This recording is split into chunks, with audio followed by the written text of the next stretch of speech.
வணக்கம் அன்பு நேர்களே.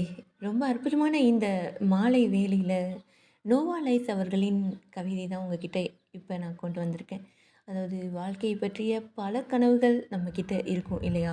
அந்த வாழ்வியல் நகர்வுகள் எப்படி இருக்கு அப்படிங்கிறத ஒரு காட்சியைப் போல நகர்த்தி சென்றிருக்கிறார் இந்த கவிதையின் மூலமாக.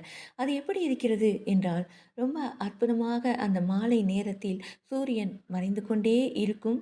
ஆனால் நாம் அதை பார்த்துக்கொண்டே இருப்பது எவ்வளவு அழகாக இருக்குமோ, திடீரென்று அந்த சூரியன் மறைந்து விடும் பொழுது நமக்குள் ஏதோ ஒரு சோகம் அப்பிக்கொள்ளுமே! அப்படி இருக்கிறது இந்த கவிதை.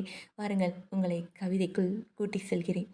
வயதாக ஆக ஆசைகள் எல்லாம் சுருங்கிப் போகின்றன. முன்பெல்லாம் எதையாவது தேடி ஓடிக்கொண்டே இருக்க வேண்டும் என்று தோன்றியது. இப்போது இந்த மாலையில் அமைதியாக ஒரு கோப்பை தேநீர் குடிப்பதைத் தவிர பெரிய லட்சியங்கள் எதுவும் இல்லை. அதுவும் நமக்கான தேநீரை நாம் தான் தயாரிக்க வேண்டும். நம்மால் தயாரிக்க முடியும் போதே அதை பருகிவிடவும் வேண்டும். துயரம் என்பது ஒரு நீண்ட சுரங்க பாதை என்று நினைத்திருந்தேன். பிறகுதான் தெரிந்தது, அது நான் வாழும் 8க்கு 8 அறை வெறும் அலங்கார பொருட்களை மட்டும்தான் மாற்றிக்கொள்கின்றன. வயது நமக்கு எதையும் கற்றுத்தரவில்லை. தேவையில்லாதவற்றை மெதுவாக கலட்டி விடுகிறது. பெரிய கனவுகள் மறைந்து விடவில்லை. அவை ஒரு கோப்பை தேநீரின் சூட்டில் கரைந்து விட்டன. வாழ்க்கை மாறவில்லை. அதை அளந்து பார்க்கும் மனம்தான் சிறியதாகிவிட்டது. நேற்று உலகத்தை வெல்ல நினைத்தேன். இன்று ஒரு மாலை நேரத்தை இழக்காமல் இருந்தாலே போதும். நிம்மதி என்பது கிடைத்த பரிசல்ல.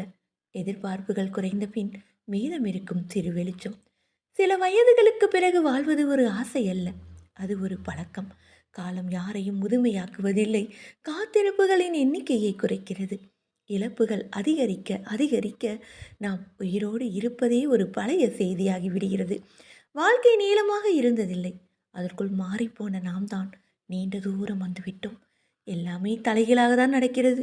எனக்கு மரணம் என்றால் ரொம்ப பயமாக இருந்தது. ஆனால் இப்போது எனக்கு தெரிந்த யாராவது இறந்து போனால் அவர்கள் எனக்கு முன்னால் சென்று விட்டதாக தோன்றுகிறது. அவ்வளவுதான். மரணத்தை பற்றிய பயம் குறையவில்லை, வாழ்க்கை பற்றிய அவசரம்தான் குறைந்து விட்டது என்று ரொம்ப அற்புதமாக இந்த கவிதையை படித்திருக்கிறார். ஆம், மாலை நேரம் ரொம்ப அற்புதமான இந்த தருணத்தில் இந்த கவிதையை வாசிக்கும் பொழுதே நான் உங்களிடம் சேர்ப்பித்து விட வேண்டும் என்று எனக்கும் ஒரு அவா எழுந்தது. இந்த கவிதையை பற்றி நீங்களும் என்ன நினைக்கிறீர்கள் என்பதை உங்களுடைய கண்ணோட்டத்தில் கொஞ்சம் விமர்சனம் செய்துவிட்டு போங்கள் என்று சொல்லிக்கொண்டு, கவிதையை ரசிக்கும் அன்பு நேர்களே, மீண்டும் ஒரு அற்புதமான கவிதையோடு நான் சந்திக்கிறேன். நன்றி. கவிதை உபயம் நோவா லைஸ் அவர்களுக்கு.